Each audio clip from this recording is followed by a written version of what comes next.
वफ़ाक़ी वज़ीर मुस्तफ़ा कमाल कराची शहर के वफ़ाक़ हवाले करण जो मुतालबो करे छॾियो आहे। संदसि चवणु आहे त कराची खे आर्टिकल 149 तहत वफ़ाक़ जो हिसो बणाए वञे। हुन चयो त सिंध सरकार अरिड़हीं तरमीम खां पोइ उर्दू आबादी जी नसलकशी करे रही आहे।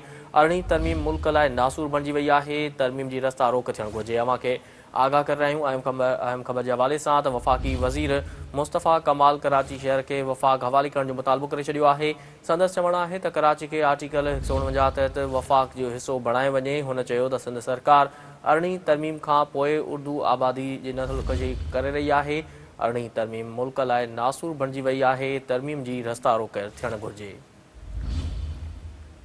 अहम ख़बर खां अव्हां खे आगाह करे रहिया आहियूं त वफ़ाक़ी वज़ीर मुस्तफ़ा कमाल कराची शहर खे वफ़ाक़ हवाले करण जो मुतालबो करे छॾियो आहे।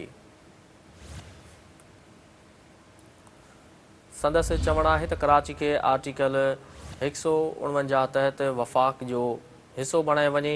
हुन चयो त सिंध सरकार अरिड़हीं तरमीम खां पोइ उर्दू आबादी जी नसलकशी करे रही आहे। अरिड़हीं तरमीम मुल्क लाइ नासूर बणिजी वई आहे। तरमीम जी रस्ता रोक थियणु घुरिजे।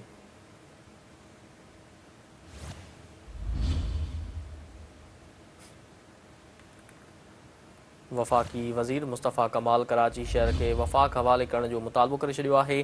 संदसि चवणु आहे त कराची खे आर्टिकल 149 तहत वफ़ाक़ चयो त सिंध सरकार अरिड़हीं तरमीम खां पोइ उर्दू आबादी जी नसलकशी करे रही आहे। अरिड़हीं तरमीम मुल्क लाइ नासूर बणिजी वई आहे। तरमीम जी रस्ता रोक थियणु घुरिजे।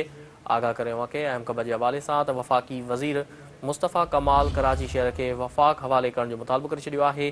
संदसि चवणु आहे त कराची खे आर्टिकल 149 तहत वफ़ाक़ जो हिसो बणाए वञे। हुन चयो त सिंध सरकार अरिड़हीं तरमीम खां पोइ उर्दू आबादी जी नसलकशी करे रही आहे। अरिड़हीं तरमीम मुल्क लाइ नासूर बणिजी वई आहे। तरमीम जी रस्ता रोक थियणु घुरिजे।